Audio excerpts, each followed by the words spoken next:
She marked him on her chest. He carries his wife's name across his arm. Not tucked. Not tiny. Not tucked under any shirt. His ink is loud, his ink is old, and his ink still says reminisce. Now folks, that is not a comparison of tattoo sizes. That is a loyalty ledger, and the ledger is only writing in one name, and that name is not the one currently doing every interview in America. Welcome in, everybody. My name is Nova, and you just walked into the loud room, where the story never sleeps and the receipts never lie. Hit that follow button, ring the bell, and tell me in the comments if you think Geisha 305 buried Claressa Shields on that live or if she took the shovel one dig too far, because today Geisha handed the internet the most surgical 5 minutes of commentary this entire Papoose situation has produced, and I am walking you through every single blade of it. Now watch, because this is important. Geisha did not aim at the audience. She did not aim at the timeline. She looked into the camera and she said, Claressa Shields, this one is for you, and the first thing she said out of her mouth was a math problem. She said if your body was truly the winning ticket you keep telling the world it is, the divorce papers would already be finalized and a baby would already be in the oven. She said Candy Burris got a divorce through the system in the time it takes most people to renew a passport, so do not stand on a podcast and tell the public that legal paperwork is what is holding Papoose back from making Claressa his wife, because the paperwork is not the problem. The person holding the paperwork is the problem. And the person holding the paperwork is not Reminisce. Let that one settle in your chest, because we have been sold a story for over a year now. The story we have been sold is that Papoose filed, Papoose is on his way out, Papoose is one signature away from a fresh chapter with a boxing champion in Aruba. Claressa Shields has said it on stage, on radio, on Instagram lives, and in every interview she has been invited into. Papoose filed. Papoose filed. Papoose filed. But filing and finalizing are two entirely different countries with two entirely different passports, and Claressa Shields keeps flashing a boarding pass for a flight that never actually took off. Here is where it turns, folks, and I need you to lock in for this part, because this is the thesis Geisha 305 built her whole 5 minutes around. She said Papoose does not want Claressa Shields. Papoose wants to go home. Papoose wants to walk back into his own front door, take his shoes off in his own living room, and eat dinner with his own wife and his own daughter. And the only reason he has not done it already is because he built a friendship with Claressa Shields, and now he does not know how to walk away without turning her into a punchline in front of the entire world. So he is not staying for love. He is staying to save her the humiliation. And once you hear that theory, you cannot unhear it, because every single piece of public evidence starts falling into that exact shape. Think about it. Every live she does. Every interview she books. Every declaration she makes about a body under him, a baby coming, a wedding coming, a house being built, a ring being ordered. Every one of those moments makes it harder for him to leave, because every one of those moments is another wall she is putting up around a corner she painted him into. She is laying the bricks and she thinks she is decorating a future. She is not decorating anything. She is walling herself in with a man whose eyes have been pointed at the door for months, and she is the last person in the room who cannot see that his hand is already on the knob. Now watch what Geisha did next, because she pulled up a receipt so specific it changed the temperature of the entire conversation. She reminded the internet about that BET Awards walk. You remember it. Everybody remembers it. Claressa Shields walking the aisle beside Papoose, playing to every camera, laughing loud, pulling on his arm, making sure every lens caught her performing the part of the wife-in-waiting. And where was Papoose? Papoose was staring straight ahead. Eyes locked forward. Jaw set. Not smiling for the photographers. Not turning toward her. Not performing back. Geisha called it exactly what it was. She said he is playing you like a one-woman orchestra, and you are the only one who cannot hear that he is conducting a song about somebody else. That line right there is doing three things at the same time. It is describing the power dynamic. It is ridiculing the subject. And it is validating every viewer who has been watching this circus and thinking to themselves, I know I am not the only one who sees this. Claressa Shields is producing all the sound. Papoose is choosing all the silence. And silence, in a relationship this public, is the loudest possible answer. Let me tell you what a full year looks like. A full year under the same roof. That is a Christmas together. That is a New Year's together. That is a birthday, an anniversary, a Valentine's, a Super Bowl, a 4th of July, and a Thanksgiving. That is 52 Fridays and 52 Saturdays. That is enough time to build a family. That is enough time to sign every legal paper on earth. That is enough time to plan a wedding, book a venue, print an invitation, and mail it out. And in that entire year, what has appeared? No ring. No baby. No finalized divorce. No public confirmation from Papoose himself. Nothing has appeared. And when a year passes and nothing appears, that is not a delay. That is an answer. The answer just refuses to say itself out loud. Now this is where Geisha 305 did the thing that made me have to pause the video and text 3 of my group chats at once. She took Claressa Shields' own public language. The language Claressa uses to describe her own body. The language she uses in her own lives, in her own interviews, in her own words. And Geisha turned every single word into a piece of evidence against the very case Claressa has been trying to make for a year. She said Claressa Shields keeps calling herself little. She said Claressa Shields keeps saying she has a little something. And Geisha stacked the verdicts on top of that word one after another like a closing argument in front of a jury that had already made up its mind. That is why there is no divorce. That is why there is no proposal. That is why there is no baby. That is why there is no wedding. 4 verdicts in a row, and every single verdict was built out of Claressa's own testimony against Claressa's own case. Family, I need you to sit with the craftsmanship of that for a second, because that is a level of commentary that most of these platforms cannot even see coming. Geisha did not need a private text. She did not need a leaked video. She did not need a hidden source. She walked into court with nothing in her hands except Claressa Shields' own public interviews, and she convicted her using her own words. That is not tea. That is testimony. And she pulled it off in under 5 minutes. Now let us talk about the receipt that outweighs every interview, every live, every Instagram caption, and every red carpet Claressa Shields has ever walked. Let us talk about the daughter. Reminisce Mackenzie exists. Kenzie exists. A whole child exists, and that whole child was born from the same union Claressa Shields keeps telling us has been over for years. Papoose walked into a tattoo parlor and put his wife's name on his skin in ink that is not going anywhere, and he added their daughter's sonogram to his arm, and he has been photographed showing it off in public within the last several months. A grown man does not carry a portrait of a woman on his forearm if he is trying to run to a different one. That skin keeps score, folks. That skin is telling a story that no radio interview and no podcast appearance can ever contradict, because a body is the one witness that cannot be edited in post-production. And now compare that to what Claressa Shields has been broadcasting. She has been telling every interviewer in the country that she has a small tattoo, a little piece of ink, tucked under her chest where nobody can see it unless she wants them to. That is not a symbol of confidence. That is a symbol of secrecy. Papoose put his wife on his arm where the whole world can read it every day of his life. Claressa Shields put Papoose somewhere she has to lift her shirt to prove exists. Those are not 2 versions of the same commitment. Those are 2 people playing 2 completely different games on 2 completely different fields, and only one of them realizes there is even a scoreboard. Now here is the part that makes me feel a little bad for Claressa Shields, and I am going to say that plainly because I am not a hater. I am an analyst. Claressa Shields is a champion in her actual profession. She is one of the greatest boxers this country has ever produced. She has multiple gold medals. She has undisputed titles. She has bank accounts most of us cannot count to. She did not need this. She did not need to walk into a relationship with a man whose legal paperwork has been in limbo for years and stake her entire public persona on being the next Mrs. Papoose. She did not need to book interview after interview and pour her heart out to hosts who were listening for the exact soundbite that would be trending 45 minutes later. Claressa Shields did not need any of this. And that is exactly why this hurts to watch. Because if Papoose truly wanted her, folks, if any part of this man's heart was pointed in her direction the way she has aimed her whole life at him, we would not be having this conversation. There would be a ring. There would be a finalized decree. There would be a public statement from him. There would be photographs of him looking at her the way he still looks at his wife in old videos. There would be a wedding date. There would be a save-the-date card in your friend's Instagram story. There would be something.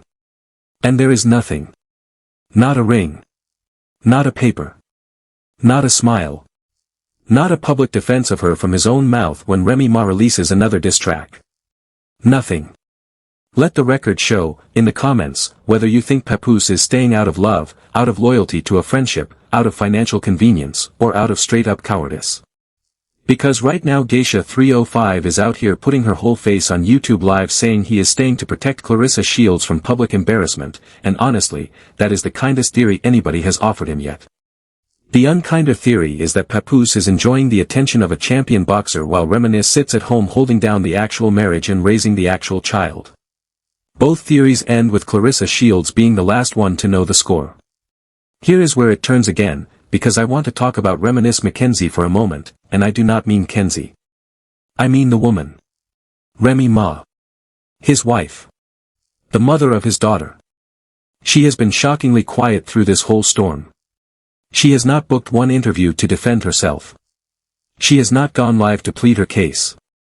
She has not made a podcast episode about the tattoo, about the arm, about the year upstairs, about the BET Awards footage. She has been silent, and that silence has been louder than every word Claressa Shields has said combined. Because when you know who you are and you know what you have and you know what your name looks like on somebody's body in permanent ink, you do not need to defend a position that is already defended by the receipts. Remy has been sitting on the actual throne while Claressa Shields has been giving speeches from a folding chair. Now watch this pivot, because Geisha 305 hit a note near the end of that live that I still cannot get out of my head. She said Papoose does not want anyone else. She said he wants his wife. She said he wants to go home to reminisce. 3 sentences. 3 deliveries. Each sentence shorter than the one before it. That is not accidental phrasing, folks. That is a craftswoman. Because when you say the same truth 3 times and you make each version tighter, you are not repeating yourself. You are compressing the room. You are squeezing the doubt out of the air. By the 3rd sentence, the audience is not hearing a theory anymore. They are hearing a verdict. And the verdict is that Papoose wants reminisce, Papoose wants home, and Papoose has been waiting for Claressa Shields to stop screaming long enough for him to slip out the back door. Now let me be careful here, because I want to give Claressa Shields her flowers even in the middle of this analysis. She is not a villain in her own story. She is a woman who fell for a man who is not fully available. That is a story as old as time. That is a story that has happened to millions of women who never had to deal with the added weight of every one of their private choices being broadcast to 5 million strangers on the internet. What makes Claressa Shields' situation different is the volume. She is not just involved with a married man. She is announcing her involvement, defending her involvement, monetizing her involvement, and inviting the entire world to weigh in on her involvement. And the entire world is now weighing in. And the weight is not landing where she expected it to land. Because here is what nobody in Claressa Shields' camp seems to understand. Every time she goes on a new podcast, every time she gives a new radio interview, every time she pulls up on a live and defends the timeline, she is not consolidating her position. She is documenting the erosion of it. She is providing the internet with fresh clips to compare against the last set of clips. And with every clip, the story gets more contradictory. First it was he filed. Then it was he filed because he loves me. Then it was the divorce is almost done. Then it was he is basically single. Then it was the tattoo. Then it was the little tattoo. Then it was the tattoo under her chest. Every new appearance rewrites the last appearance, and the internet is a scoreboard that never sleeps. And in the corner of that scoreboard, quietly, sits Reminisce with her arm on her daughter's shoulder and her name still tatted on his skin. Now I need to hit a receipt that Geisha 305 touched on that I do not think enough people appreciated. She said Papoose is not confirming, not denying, not defending Claressa Shields when Remy Ma throws bars in his direction. Think about that. Reminisce dropped an entire diss record aimed at both of them. It hit the platforms. It hit the streets. It hit the algorithms. And what did Papoose do? Papoose did nothing. Papoose sat upstairs, quiet, unresponsive, and let Claressa Shields fight for her own name in the arena while he ate his dinner in silence. A man in love does not let his woman get lyrically dragged in public without lifting a single verse in her defense. A man in love shows up.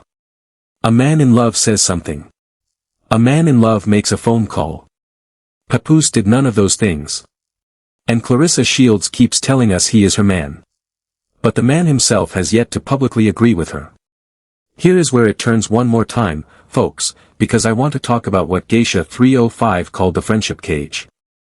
She said Papoose feels obligated to Claressa Shields because she has been in his corner during a period of his life when a lot of people were not.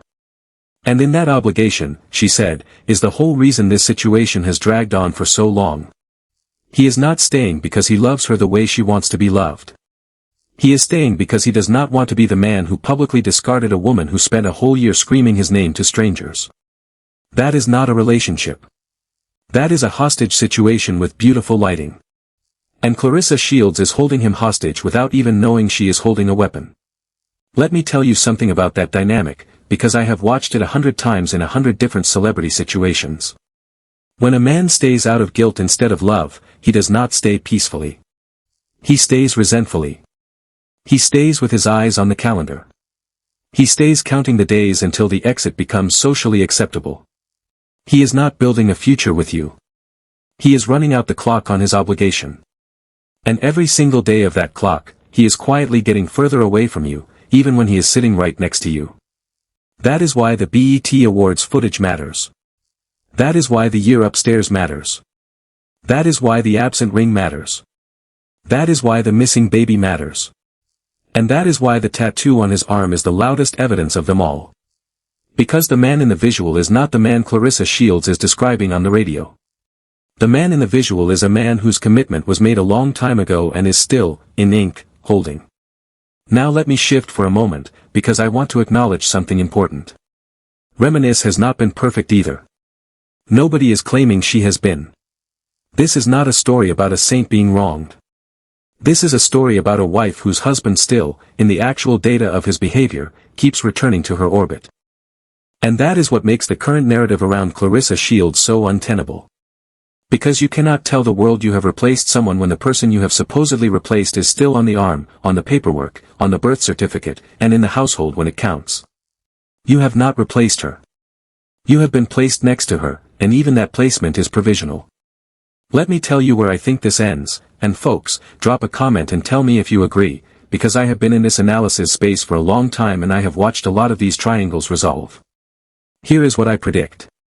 I predict Claressa Shields will keep escalating for another few months. She will book more interviews. She will make bigger claims. She will announce louder plans. She will get more explicit about her body, about her future, about the wedding she believes is coming. And in the middle of that escalation, Papoose will do the same thing he has been doing this entire time. He will say nothing. He will confirm nothing. He will show up for photos when he has to and disappear when he does not. And one day, quietly, without a press release, he will come home. And the internet will find out about it the same way we find out about most reconciliations. Through a photo somebody caught by accident. Through a hand around a familiar waist. Through a car in a driveway that was not supposed to be there. Because that skin keeps score. Because that daughter carries both their names. Because that ink has not budged and shows no sign of budging. Because a body is a document, and the document was signed years ago, and it has not been amended since. Now watch how I close this out, family, because I want to leave you with the same image Geisha 305 left her live audience with, and I want to give it my own weight. The image is the tattoo. Claressa Shields has a small piece of ink under her chest. She had to lift her shirt on national television to prove it existed. Papoose has a large piece of ink on his forearm. He does not have to prove that his exists. He just has to roll up his sleeve. One tattoo is a whisper. The other tattoo is a headline. One is hidden. The other is announced. One requires evidence to confirm. The other is the evidence. And when you are looking at two people trying to convince you they are on the same page, and one of them wrote her page in pencil while the other one wrote his page in ink, you already know how that book ends. Papoose wants reminisce. Papoose wants home. Papoose wants his wife. He does not know how to leave Claressa Shields without turning her into a headline, and so he waits. He waits for the moment when the world will let him go. And in the meantime, Claressa Shields keeps building a wedding in her mind and a monument in her mouth, and neither one of them is ever going to become anything more than a story she told herself in a season when a champion athlete needed a distraction and mistook it for a future. Let the record show, in the comments, whether you think Geisha 305 was speaking pure receipts or if she went one dig too far. Let me know if you believe Papoose is going home or if you think he is genuinely done with Reminisce. Let me know who you think ends this year with the last name on the paperwork. Because the story never sleeps, the ink never fades, and the loyalty ledger only writes in one name. My name is Nova, this has been the Loud Room, and I will meet you back here for the next chapter of this saga the very second it drops. Follow the channel. Ring the bell. Hit share on your way out. And remember, when a man carries your name on his arm for a decade and refuses to cover it, that is not indecision. That is the answer he has already given the world, whether the world has caught up to it yet or not. The story never sleeps. I will see you in the next one.